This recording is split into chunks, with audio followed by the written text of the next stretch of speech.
ඉතින් මේ දිනවල සෝෂල් මීඩියාවල අපට නිතරම අහන්න දකින්න ලැබෙන දෙයක් තමයි විදේශගත ශ්‍රමිකයන්ට ලංකාවට යවන්න තියෙන බහන්ඩ කීපයක් ශ්‍රී ලංකා රේගු අධිකාරිය මගින් තහනමට ලක් කරලා තියෙනවා කියන එක. ඉතින් ඒ බහන්ඩ අතර ගත්තොත් පාවිච්චි කරන ලද මෙට්ට ඇඳන් වගේ දේවල් ඔබට යවන්නට පුළුවන් කමක් නැහැ.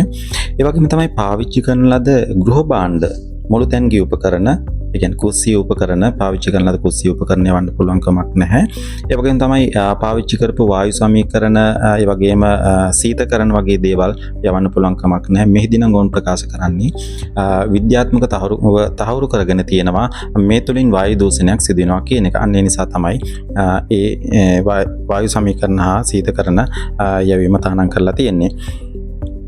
ඉතින් ඒ වගේම තමයි ඉවත දමන ලද ටීවී ශබ්ද විකාශන යන්ත්‍ර වගේ දේවල් යවන්න පුළුවන් කමක් නැහැ. මොකද නමුත් ඔබට යවන්න පුළුවන් වැඩ කරන ටීවී පාවිච්චි කරන්න පුළුවන් ඔන් වෙන හොඳට වැඩ කරන ටීවී ඔබට පරණ ටීවී ඒක යවන්න පුළුවන්කම තියෙනවා. මොකද බොහෝ දෙනෙක් ඉවත දමන ලද ඔන් වෙන්නවත් නැති ටීවී යවනවා. මොකද කෑලි ගන්න බලාගෙන ඒ වගේ කෑලි අරගෙන ගෙදර තියෙන ටීවී එකක් හරි හදාගන්න පුළුවන් කියලා හිතලා එහෙම යවන පිරිස ඉන්නවා. ඒ වගේම තමයි සෞඛ්‍ය උපකරණ ඔබට යවන්නට පුළුවන් කමක් නැහැ කාගෝ හරහා.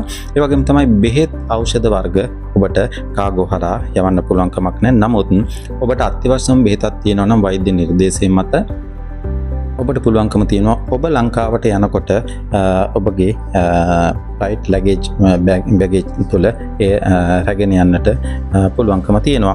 ඒ වගේම තමයි දැන් අනිවාර්ය කරලා තියෙනවා කාගෝ ආයතන වෙත දැනුම් දීලා තියෙන මේ බහන්ඩ ටික යවීම තහනම් කරලා තියෙනවා. ඒ වගේම අනිවාර්යයෙන් කරලා තියෙනවා ඔබ කාඩ්බෝඩ් පෙට්ටියක හෝ ලී පෙට්ටියක බහන්ඩ යවනවා නම් මේ පෙට්ටිය ඇතුලේ අන්තර්ගත බහන්ඩ සියල්ලක්ම ලියලා මොනවද ඇතුලේ තියෙන්නේ කියන එක ලියලා එක කොලයක් පෙට්ටිය උඩ අලවන්න ඕන, අනිත් කොලේ පෙට්ටිය යටින් අලවන්නට ඕන. ඉතින් මෙන්න මේ ටික තමයි ශ්‍රී ලංකා රේගු අධිකාරිය මගින් තහනම් බහන්ඩ හැටියට සඳහන් කරලා තියෙන නව නීති පනවලා තියෙන්නේ මෙන්න මේ ආකාරයට. ඉතින් මෙම නීතිමාලාව තුළින් විදේශගතව සිටින ඔබට යම්කිසි අසාධාරණයක් සිදු වෙන්නට පුළුවන්කම තියෙනවා. මොකද ඔබට ඔබ සේවය කරන නිවසේ ඒ හාම්පුතුන් ඉවත් කරන බහන්ඩ තමයි ඔබට නිකන් ලැබෙන්නේ. ඉතින් ඒ බහන්ඩ ටික ඔබ ලංකාවට දාන්නේ ඔබගේ නිවසට රැගෙන යාම සඳහා. නමුත් එක පැත්තකින් කල්පනා කරලා බැලුවොත් අපි උදාහරණයකට ගත්තොත් ස්ප්‍රීන් මෙට්‍රස් එකක් කියලා හිතන්නකෝ.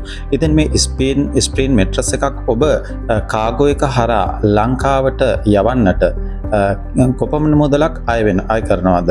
එතකොට ඒ වගේම තමයි ඔබ එතන සිට ලංකාවේ කාගෝ ආයතනයේ සිට කස්ටම් එකෙන් නිදහස් කරගෙන ඊළඟට ඔබගේ නිවසට රැගෙන යන්නට ඔබට ප්‍රවාහන සඳහා තව මුදලක් වැය වෙනවා.